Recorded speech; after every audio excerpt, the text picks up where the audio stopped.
Hey everyone, we're live today. Bunch of stuff to go over. A lot has happened in the last couple months. I think the most interesting thing to me lately has been the bond market. Just kind of seeing this very interesting movement in the bond market. Not even interesting. It's very normal. Like that's the thing that a lot of people aren't comprehending about the long bond market has been selling off pretty heavily. And if you look at the short term, obviously, like it looks okay, but you're seeing a situation where there's a big change in the short term bond market as the Fed is cutting rates on the short end. The long term end of yields is still moving higher. It's starting to give uptrend signals, and we're seeing these massive 52-week highs just rejected from the bond market if you look at TLT. And so looking at TLT here, I'm seeing, if you go all the way back to 2018, and I wanted to highlight this because this is exactly what we're looking at. So 2018, if a lot of people who remember that time period will remember, the market started to sell off in October. I think it was October 11th, 2018.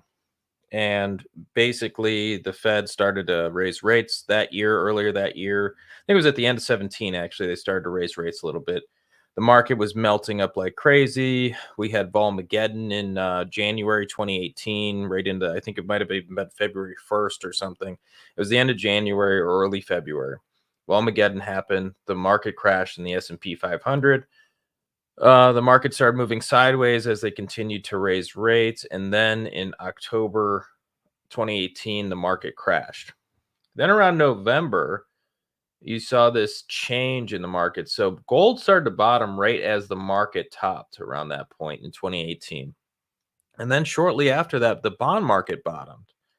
And what was interesting is at the same time as the Fed is raising rates, the bond market is calling its bluff. So November, they raised rates. The bond market ended up bottoming right there. If you see that arrow on the left side of the chart, you'll see that that's where the bond market bottomed right as they were raising rates. And then it continued to move up higher for 2 straight years. So the bond market moved up higher for 2 straight years, especially the long end of the curve. And then you get to today. If you look at the right side of the chart, you'll see the arrow pointing to the 52-week high that we were rejected from.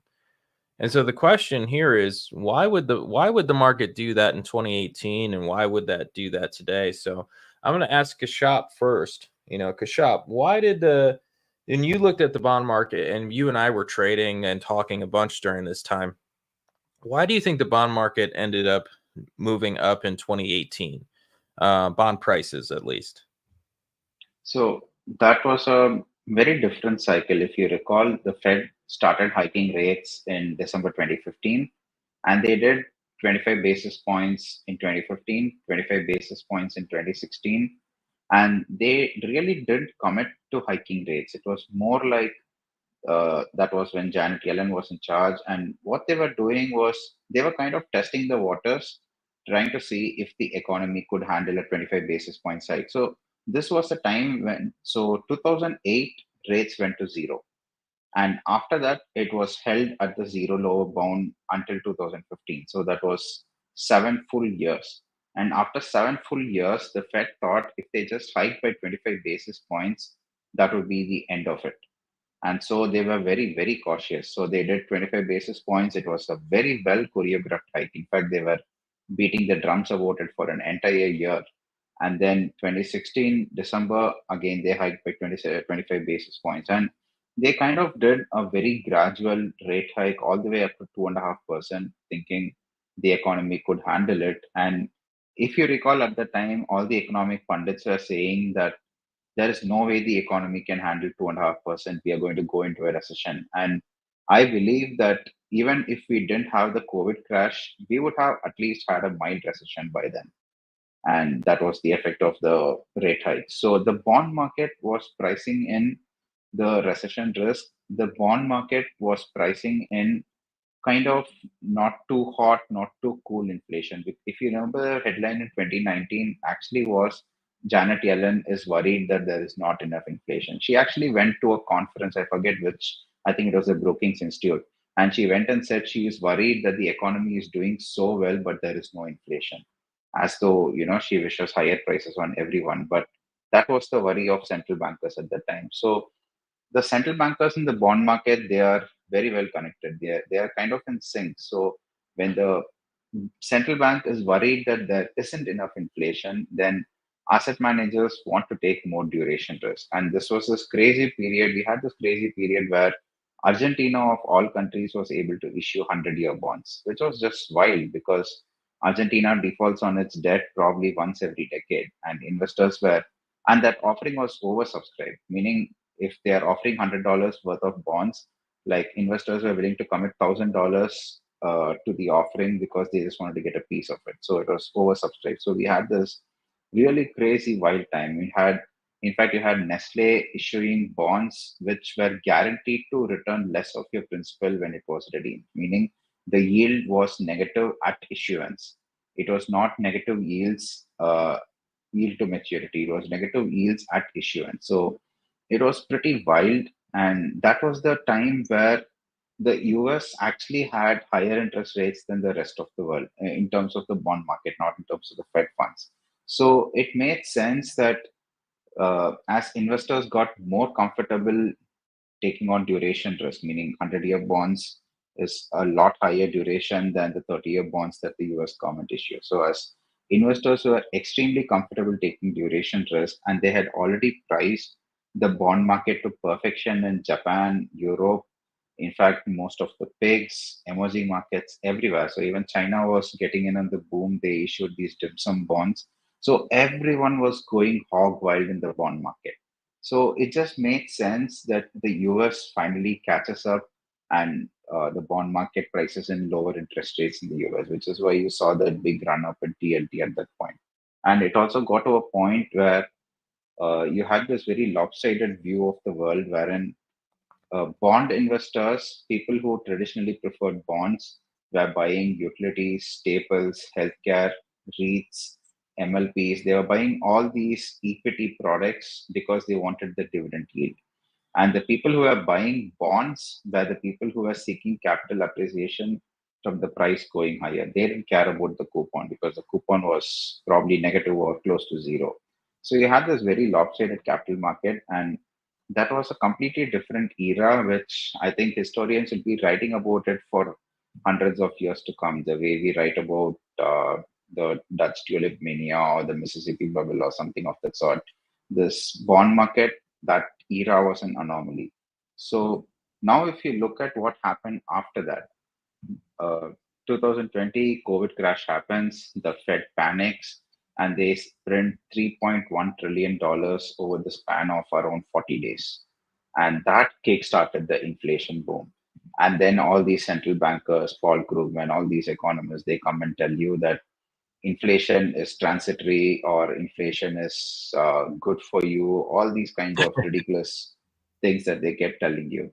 And then 2022 comes up and you have the CPI hitting 9.9% something year on year increase, and then everyone is panicking and everyone is like, okay, inflation is here to stay, which incidentally marked the top of the year on year rate of change of inflation.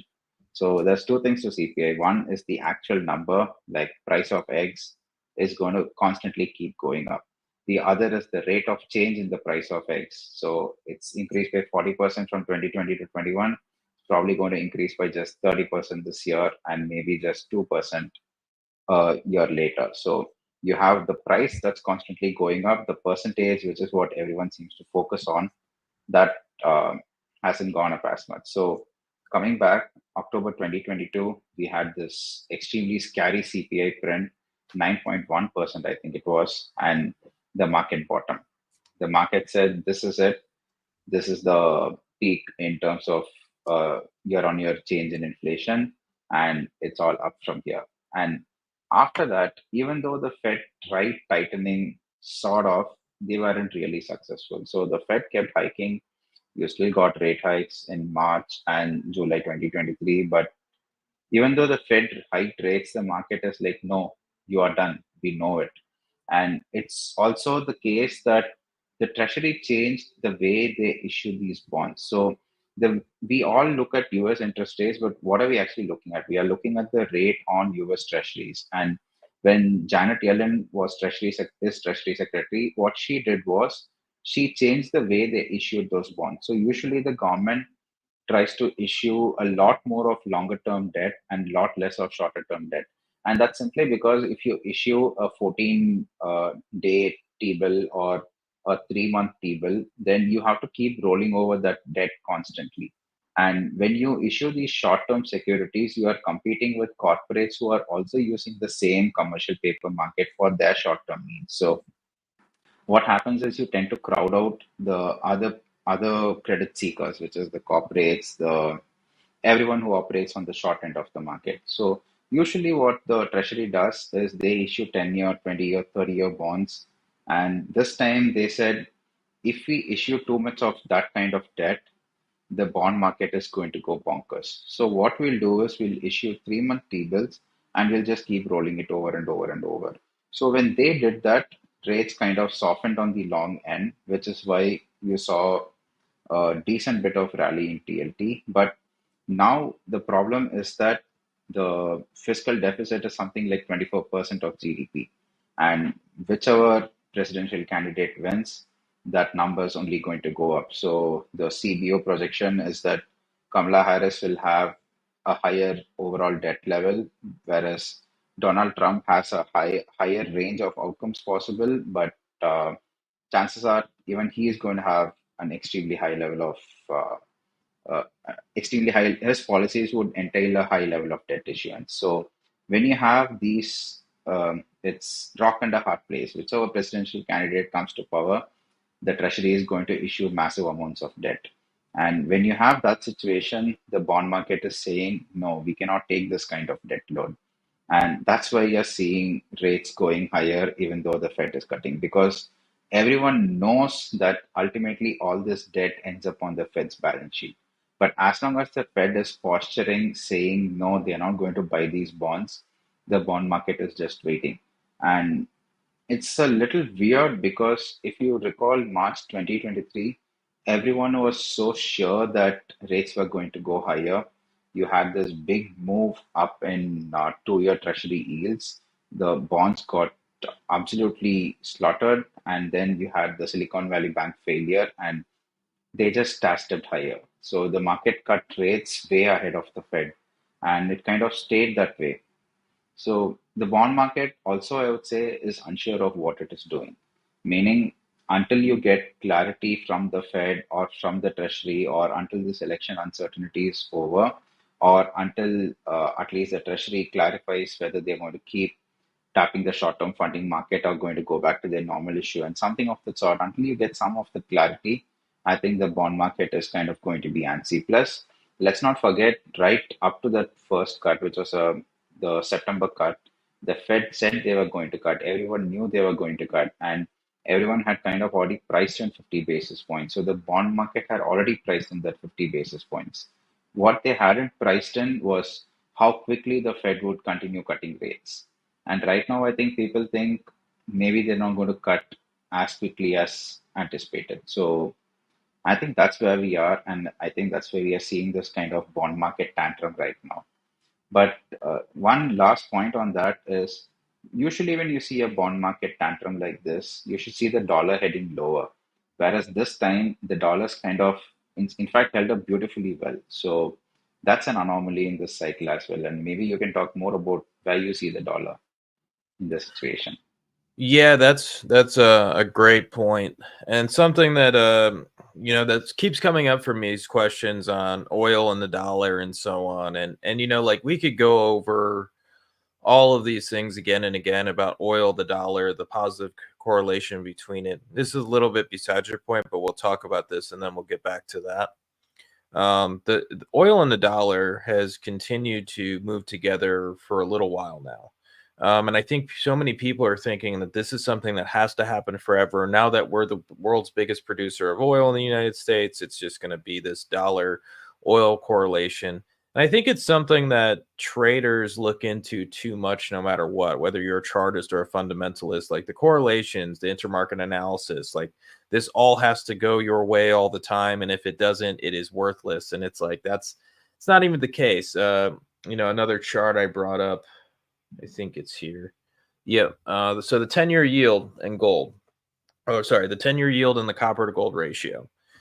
This has been a constant conversation for a long time now, basically since 2022. Okay, rates can't go higher. The copper to gold ratio has changed, like all these things continue again and again. And if we look at it and we just go, okay, basically, if we just dial it down and go, correlations change sometimes, correlations are never perfect. And sometimes in the cycle that we're in this crazy inflationary cycle, this is actually very normal. This is something that a lot of people don't talk about, but this is actually normal. If you go back to the 70s and you look at and gold just continuing to rally together against each other and so on, they just continued to rally, and one was continued to outpace the other, and that was gold. For a long time gold was outpacing copper most of the 70s. So you saw this huge disparity in the 10-year yield and the copper to gold ratio. We're seeing it today. So I think the thing that you're bringing up that's interesting, and why I brought that up, because we're talking about the dollar, is that if you're looking at the dollar, the copper to gold ratio, the 10-year yield, all of these relationships change. Even in the 70s, if you remember, there was a point where the dollar had a massive rally back then too. So it's like you have all of these things that kind of happen, and historically, they haven't happened lately, is the right way to say it. They have happened in the past. So now we're all learning how to invest through inflation. This is something that we have never done in most of our careers. Most of our careers haven't started in the 70s. At this point, most traders who were around in the 70s are dead. I mean, not trying to be mean or grim, but it's just the truth. A lot of them have passed away. The ones that exist, they're not as active anymore. But the conversations we do get to have with some of them have been amazing. Had some great talks with Trader Vic. If you go back to our YouTube channel, go through all of our interviews. The top one, actually, sorry, the top one that's pinned is actually the Trader Vic interview, and that really kind of talks to people about what's going on in this time frame. And so let me also bring this up, Kashat, because you'll like this. This is very timely, very interesting, and just perfect for what we're talking about. So if we're looking at this one, sorry, it's goofy. Our heads are on the side of it, but anyways, did you see this cover, Kashat? No, I didn't.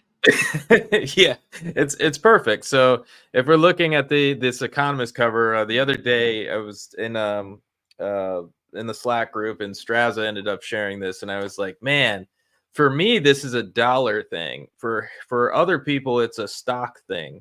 Like for me, if I look at it and go, okay, this is a top in the dollar. This is like peak U.S. economy, peak investments in the U.S. Like that's what I see from this shot. And so if we're looking Yeah. at this one shot at this blast off of the US dollar and everybody going, you got to put all your money in the US economy, that's telling me that probably, I'm not saying that the S&P 500 is going to go down. That's not exactly what I'm thinking. I'm thinking that breadth continues to widen out. We see industries like energy. We see industries like obviously financials have already taken off and the regional banks are moving. We see those types of industries really starting to move, and then we start to see some of the international stocks start to move. And really, the only way the international stocks can really have a chance is on a down dollar scenario. But I think if we're looking at all the signs here and going, okay, everybody at this point, everybody feel what's that old Bernard Baruch quote? If everybody knows something, they know nothing. I can't remember how exactly it goes, but it's something like that. And if you look at like the dollar, and everybody's like, okay, the dollar moves with oil, and if oil's moving up, the dollar's got to move up. And basically every story now is the dollar has to move up. If gold's moving up, the dollar's going to move up. If it's constant across it. And that was at the beginning of this year. We saw that story about gold and the dollar. Now it's oil and the dollar. All these relationships will change. Like it's not going to be a scenario where we're going to see the dollar and oil move up together forever. people panic into dollars. There's a lot of global turmoil going on right now.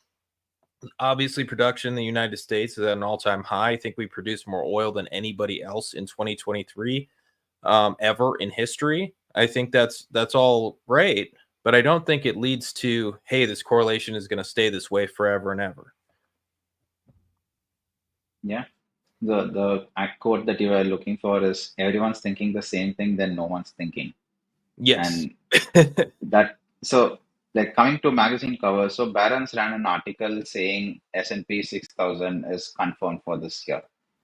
And that got me spooked a bit because everywhere you go, Twitter, even anyone you talk to, anyone, in fact, even people. So I was in India recently for like over a month, and the people who have no way of even investing in US markets, they are following the S&P, they are following the Max 7, they are following all these AI stocks and whatnot. And even they think that it's going to go to 6,000 or more than that. It's like the classic shoe shine boy moment.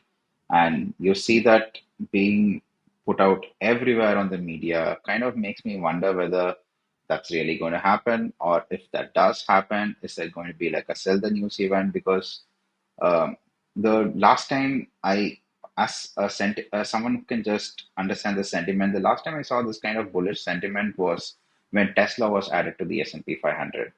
Tesla had gone up around 7x, and people thought 1 trillion, 2 trillion is just going to keep going. And in fact, it was added to the S&P, I think, in December 2020, and it kept going up for a while after that, which surprised everyone because the consensus at that point was once you had added to the S&P, that's it, there's no more upside. And then it surprised everyone, ran a bit further, and then for the last 3.5 years, it's just gone nowhere. So maybe we do get S&P 6000, the magazine cover turns out to be right, and then it surprises everyone, and you have an even bigger run. And end of it, you have this 3, 4, 5 year period where the S&P just goes nowhere. And I think that's a scenario no one's prepared for because even today I was just seeing someone on Twitter bashing active fund managers by saying 50% of them underperformed the S&P this year. Like, who cares? What do they do in a period where, like, let's take the 60s. You have a 12-year period where the S&P 500 has a 0% annualized return. What did the funds do then? If they are able to put up a positive return, beat tables, you're good to go.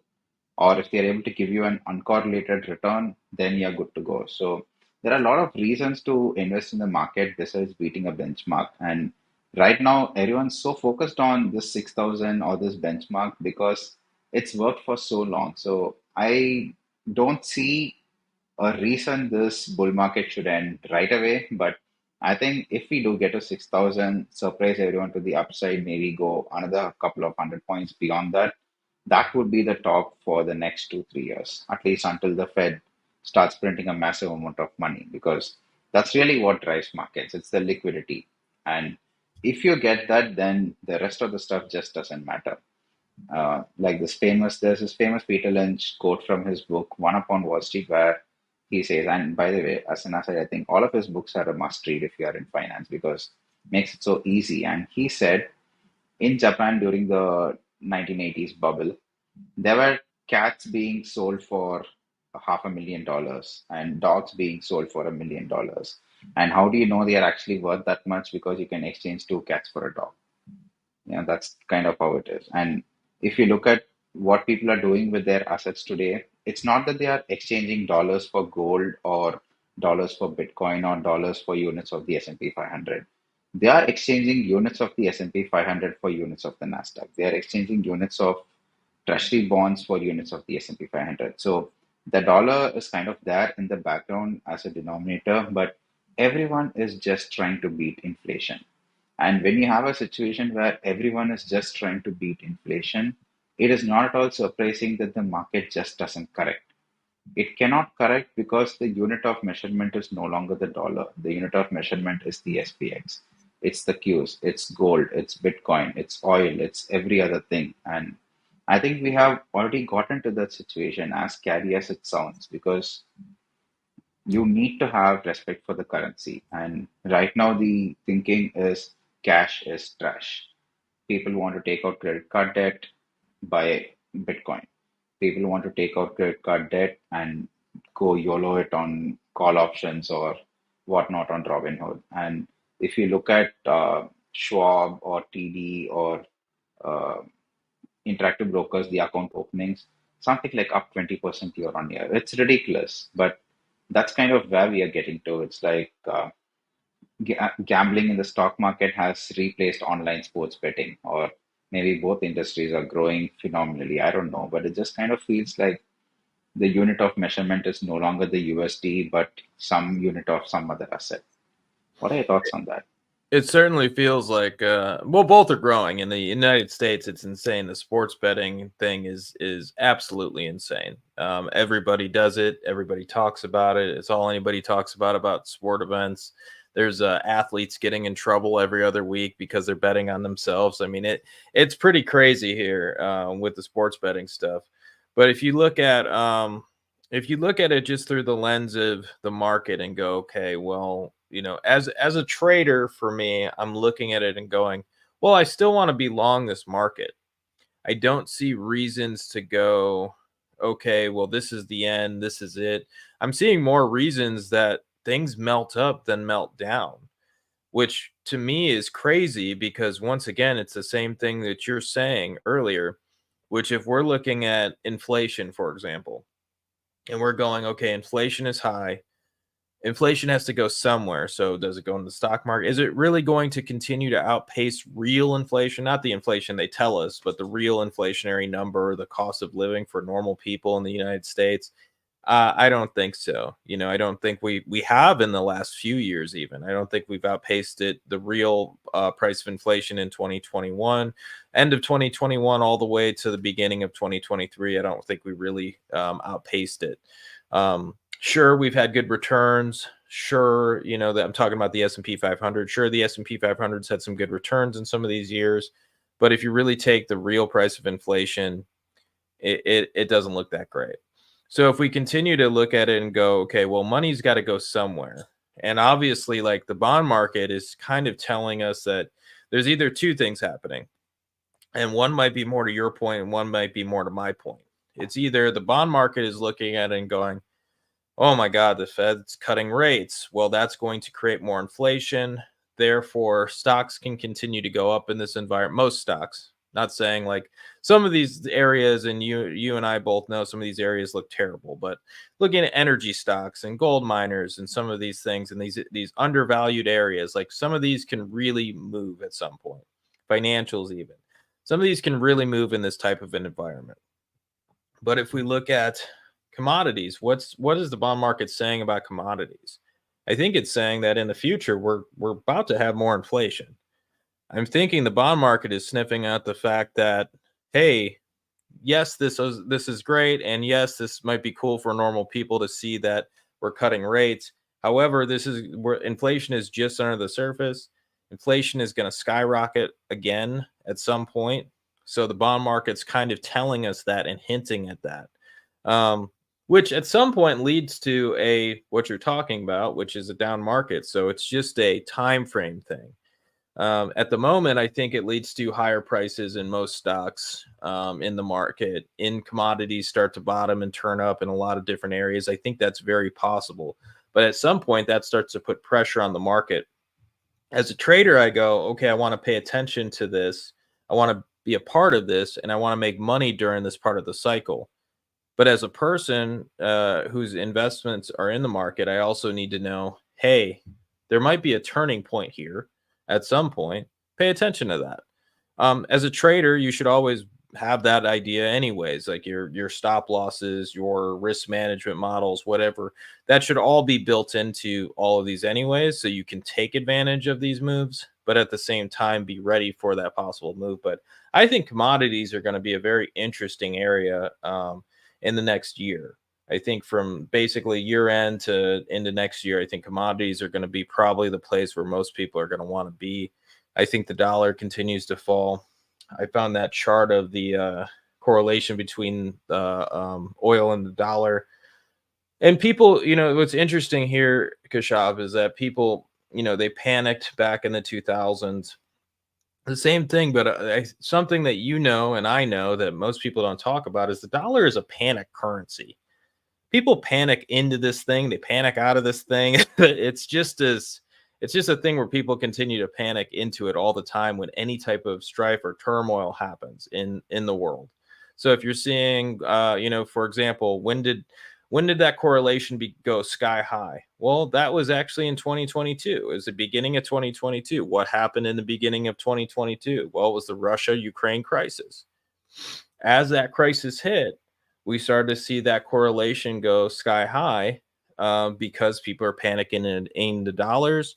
These are oil. This is an oil rich area, which is Russia. So people were looking at different ideas of sanctions and so on for Russia. This is driving oil prices up. People are also panicking in dollars at the same time. All of this together leads to a very high correlation in the dollar to oil.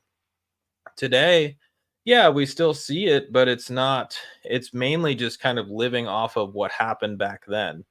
So I think that we're going to see that change at some point. Oil's best environment isn't when the dollar is going up. If you look at the spikes and when oil really takes a big move, 100% move or whatever, it's usually when the dollar is falling. And you could look at this chart and go back and say, yeah, that's usually when the dollar is falling. It's not when the dollar is moving up. So I think it's going to be an interesting thing to continue to watch all these things going forward, seeing where inflation ends up. But I think inflation is probably going to end up in the commodity market. And at first, it's going to be great for equities. And at some point, it's not going to be great for equities. And I think we are somewhat nearing the transition points, especially the ags are finally starting to move. And I think the ags are always the last to move, but we're kind of starting to see that. And on that point, like what's happening with wheat? I would have expected, we had this conversation sometime in July, and you were saying the fundamentals support higher wheat prices. And we kind of have gotten higher wheat prices, but it hasn't been as explosive a move as we had in the previous cycles. And why do you think that is? I think it's normal. Once again, it's the hardest thing to do as a trader, which is understand that the fundamentals make sense sometimes and go, okay, the fundamentals make perfect sense. I want to be involved in this trade when it happens. But the hard thing to do is not take the trade until it happens. Now, once again, it started to happen. We got our first signal. We're in a half position. Half position starts to move. Once we get a 100-day high, I would go to a full position. But at the moment, looking at it, it's like there's a disconnect with the price. And if I was to guess what the disconnect is, it's probably cattle. Cattle prices are still pretty high historically. Same with feeders are pretty high historically. Most of the time, when the feeders and cattle prices are really high, it puts so much pressure on the grain prices to be low. Basically, supply and demand. The price for cattle goes up. There's less cattle out there, and so as there's less cattle out there, we need less feed. And so soybean meal, corn, and so on, this all ends up getting beaten up in price. So I'm kind of seeing that scenario continue to play out. I don't think it'll play out forever. I think as we get past this season, like once again, we've seen it bottom, but has it really taken off? And the answer is no. So I think we've seen a bottom, but I think towards year end, once we start to get these numbers of like Brazil looks terrible. It looks absolutely terrible. I'm not sure. Like every single report that comes out is terrible. Every single crop report that comes out is terrible, way below expectations, and it continues to move that direction. And at some point, the markets usually wake up to this. But it's also going to have a lot to do with cattle prices, how many cattle are out there. Um, at the moment, it's just a supply and demand thing. So as much as I think this trade has legs, it's going to really take off at some point when cattle prices start to come down. Yeah, I can see that happening because the fundamentals and there was this recent news about Russia attacking Ukrainian grain vessels, and still the market somehow hasn't added a geopolitical risk premium to wheat. So I coming also to think it's the dollar oranges, too. If we think about yeah, the whole conversation we're having, it's the dollar too. If the dollar started to really tank, you would probably see this situation where wheat, all these things would start to go up like crazy. Yes, there's points. Once again, people were panicking into wheat and dollars at the beginning of 2022. Sure, that can happen, but it's very rare for the grain. So most of the time in these, and it usually happens. And what's interesting about grains, and this is really odd, back testing stuff. What's interesting about grains, if you look at deflationary periods where everything's basically dead, grains usually perform pretty well. And so that's really weird. And once again, I would think that, well, not deflation, but disinflation. If we're looking at a disinflationary period and we're seeing grains perform really well, that's very odd. But also, because people don't know this, they think it's the opposite of this.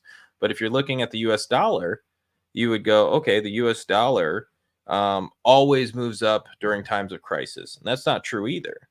We've seen plenty of times of people panicking into bonds and the dollar is actually moving lower. People panicking into nothing and just everything's crashing and the dollar is moving lower with it. So we've seen that those times happen as well. That's usually a really good time for grains to start bottoming and moving up in price. I'm not talking about like a complete liquidity event. I'm talking about just a normal sell off. So I think coming up here, there's going to be a lot of reasons to be very bullish on the grains, be very bullish on commodities. I think we're probably going to see oil move first before we see the grains really take off. So I think that's going to be kind of the playbook I'm looking at. Gold and silver and all the precious metals have already taken off. They look amazing. They still look amazing. They continue to move. The cycle for precious metals looks amazing. The next thing to usually move is energy. Energy has to take off. We've already seen most of the softs take off. Orange juice is amazing. Yes, there's people will write me and be like, well, orange juice has the supply and demand and the hurricane, and orange juice has been moving for years. Orange juice has been moving for years. Coffee is at all-time highs. Well, not all-time highs, but I think it's at least 10-year highs. So coffee hitting 10-year highs. Sugar continues to just rage. It's pulled back a bit, but now it's kind of going back up again. So that's good to see. And now we're looking at, then we'll probably see energy now, and then we'll get to the grains. So I think it's the playbooks playing out perfectly. I just think a lot of people are getting antsy to get into the grains, and it's like, and even myself, like I'm not saying that people are crazy thinking that. I also feel the same way, but it's a, hey, we have this half position in wheat. Hey, I guess you could argue a position for something like corn if you need it. But really, it's kind of time to sit on your hands and just maybe half a position in wheat, no positions in the rest of them. And as we continue to get buy signals, take them as you get them. Yeah, I think that sums it up perfectly. Mhm. What about heating oil? You have winter coming up. Is it colder, warmer than usual? What's happening there? Oh man, heating oil. That's a trade. It's literally, so this setup in heating oil is fantastic. And I wonder if I still have that chart from Sam a while ago. Sam sent me this amazing chart on heating oil, and you guys who've been watching the show for a while has seen it. Basically showing the commercials are buying so heavily in heating oil at the moment. And so we're kind of seeing this crazy amount of commercial buying. And if you look at through the reports themselves, the producers are buying like crazy. They haven't stopped buying, whether the price is bouncing, whether it's sideways, they continue to buy like crazy.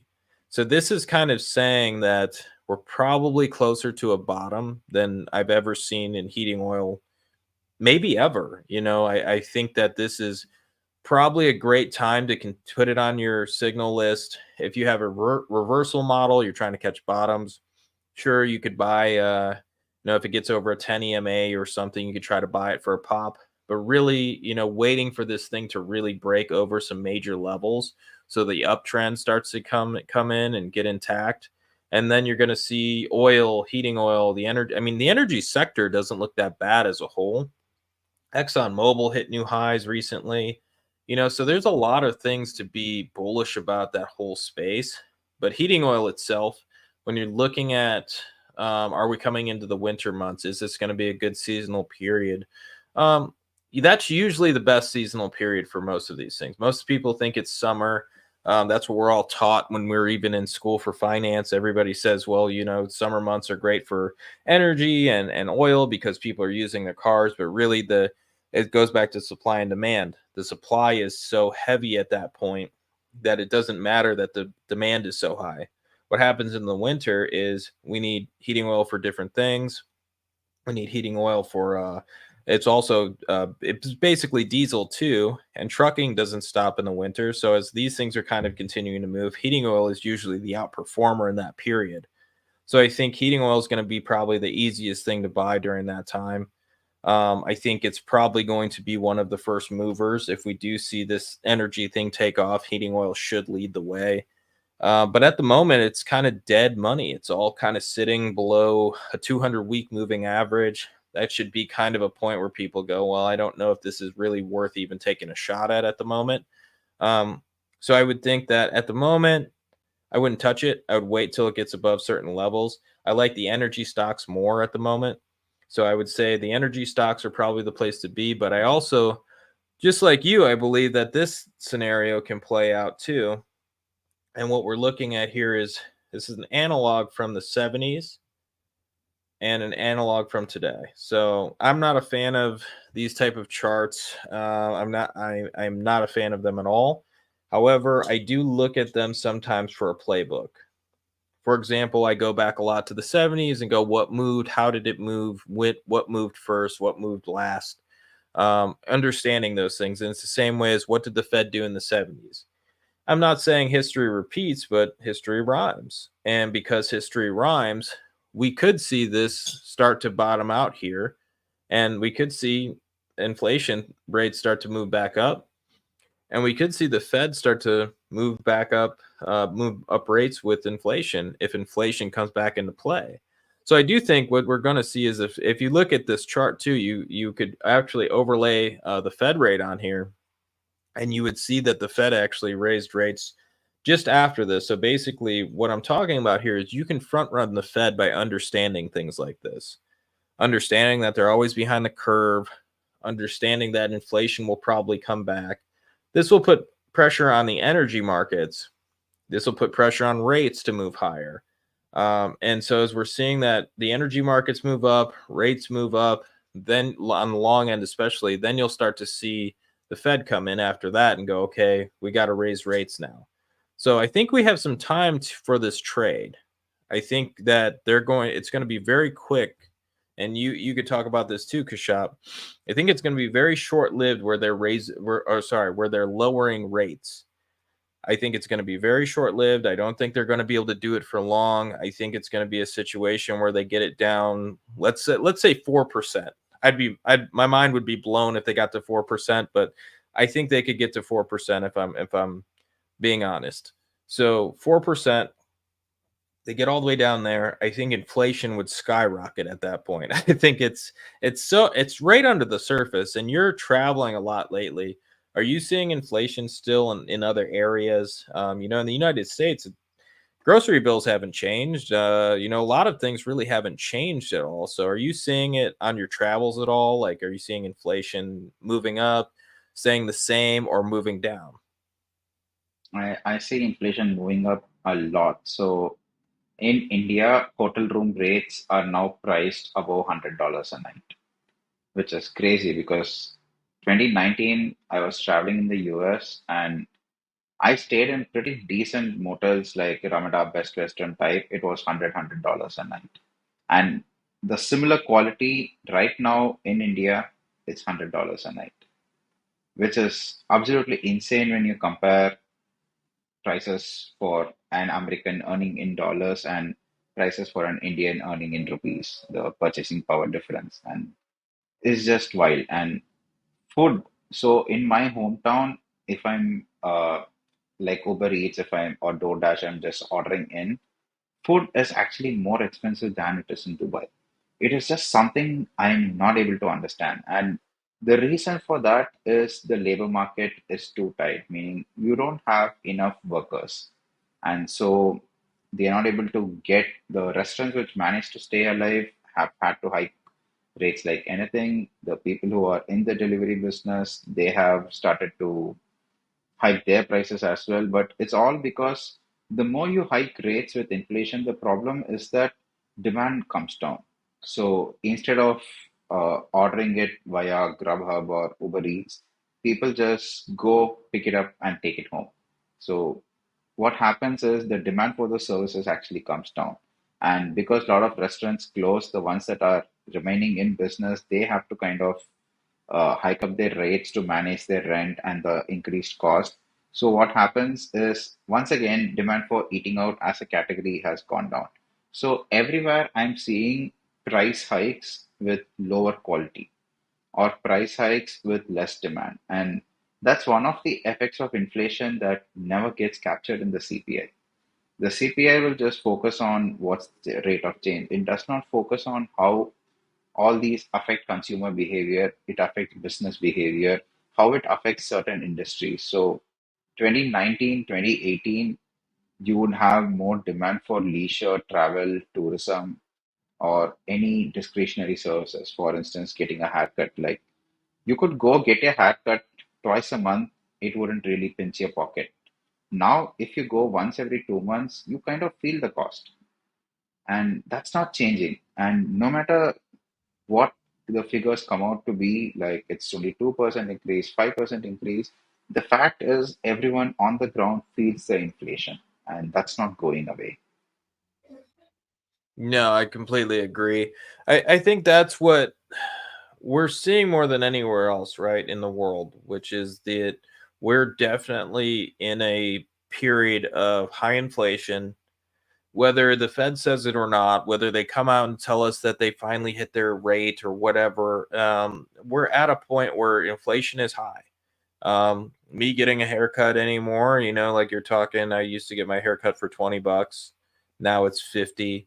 Then it's 100. Like last time I went, it was 100. Like it was Wow. 100. Yeah. I mean, it's just getting to those points now where it's like, okay, where if you really think about it, if you go like you said, you go 4 times a month, that's $400 just for a haircut. That sounds insane. You want to go to Yeah. Starbucks, it's not only in the US, we don't only have inflation moving up, we also have shrinkflation where we have things getting smaller, which probably for US citizens isn't a bad thing. We have like if you travel anywhere else in the world, you'll see that like we have super sizes and all this stuff. If you travel anywhere in the world, it's like everything's half the size. So it's not the worst thing in the world, but at the same time, you're getting so much less for your money. So you're continuing to get like if you go to Starbucks, you want to get just a normal coffee now, like in a new cup. Like granted, you can refill your cup. Somebody was going to write me and say, "Hey, you could refill your cup." Yes, I understand that. But if you just get a brand new coffee, you're paying like $5. Like it's like four something now for a normal coffee, just black coffee.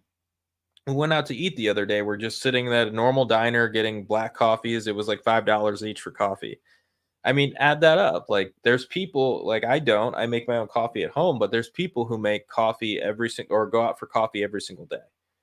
$5 a day, 7 days a week. Like that becomes a lot of money. And they don't only get one, they might get, five, they might get two, they might get three, somewhere around that point. Like you're like, okay, I'm spending $20 a day on coffee. like it can get insane. So it's like we're all at that point. And if you talk about rent anywhere, people talking about, oh, my rent used to be $500 in the United States. You can't find a place for $500 in any part of Ohio if you wanted to, really. There's no way to find that.